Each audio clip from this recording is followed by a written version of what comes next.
Hey, it's Tara, and it's time for Sunday Reads. So this week, I have done quite a bit more reading than last week, so I'm just gonna get right into it. I finished Roger Zelazny's The Nine Princes in Amber, and it was alright. The idea behind the book is really interesting, that there is one true city and that everything beyond that is a copy of it, but the execution of getting to the city and the siblings that are not and yet are fighting for the throne is kind of, I don't know, I'm not really into it so far, but I'm willing to hold judgment until I get a little bit further in, but so far it's not super compelling. It's very, very, very dated.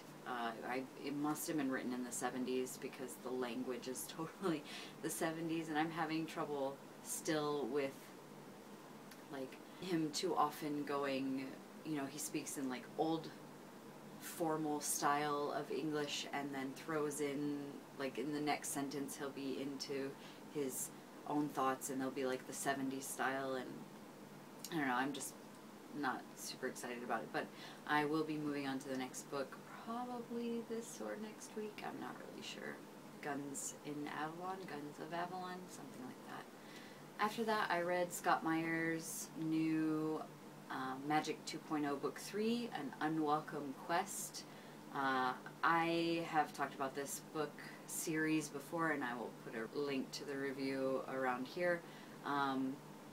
It was a good addition to the book, and the story itself wasn't all that exciting, but we got to know more about the characters, and I mentioned in my review that I was kind of upset about how the women of Atlantis were.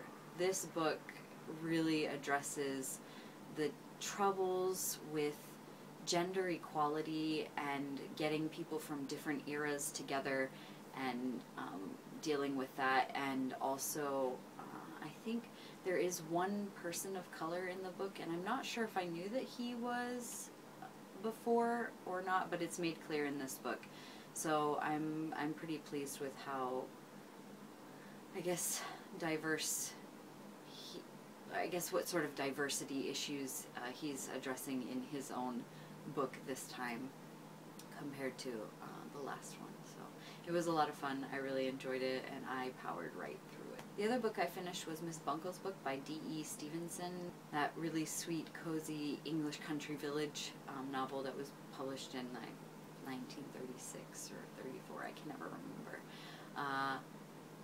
There's nothing like fantastic about it. It was just good, clean, fun, interesting read that I will be recommending to a lot of people, I think, and I would like to do a separate review on it because I really enjoyed it that much, so we'll see what happens. I also started Cat's Cradle by Kurt Vonnegut. I'm almost halfway through it now, and I am loving it. I can see why it's so popular. I think so far I'm getting a lot of Slaughterhouse-Five vibes from it. Not in that it's the same, but that he uses some of the same devices and uses them well. They worked really well in Slaughterhouse-Five. They're working really well here, and I am stoked to finish it. I actually read half of the book today on trains going out to Tokyo to see plum blossoms, and maybe I'll put some pictures. It was really, really pretty, even though it was super cold and windy. And tomorrow I have to go do some errands, and I have more long train rides, so I will probably finish Cat's Cradle tomorrow. So moving on to what I will be reading, I'm going to buddy read Crux by Ramez Nam, the second book after Nexus.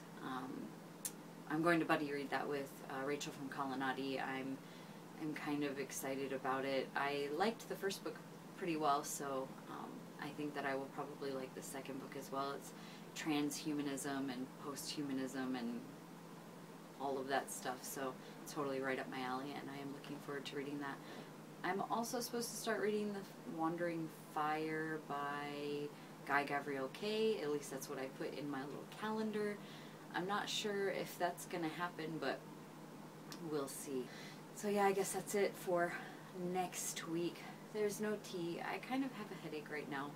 and I'm super craving a hamburger, but as my friends in Japan will know, I complain a lot that the city where I live does not have a hamburger place nearby, so I would have to go like 30 minutes to get a hamburger, and no, I have a headache. Anyways, when you have a headache, what do you do? Like, I always crave hamburger and Coke, cheeseburger and Coke, because when my mom got migraines, that's what she had, and when I got migraines, that's what I would have, and that would usually help quite a bit. I think it's like fat with the protein and the carbohydrates all together just sort of knocked out a lot of the causes for my migraine, which was probably blood sugar issues. So that's why I crave it now, but I can't have it. Anyways, so I'm gonna go do something about that in a minute. Maybe make a grilled cheese. That sounds good. Yeah. So anyways, I guess that's it. I hope you guys have had a awesome weekend, or will continue to have one, and have a wonderful next week. Anyway, until next time.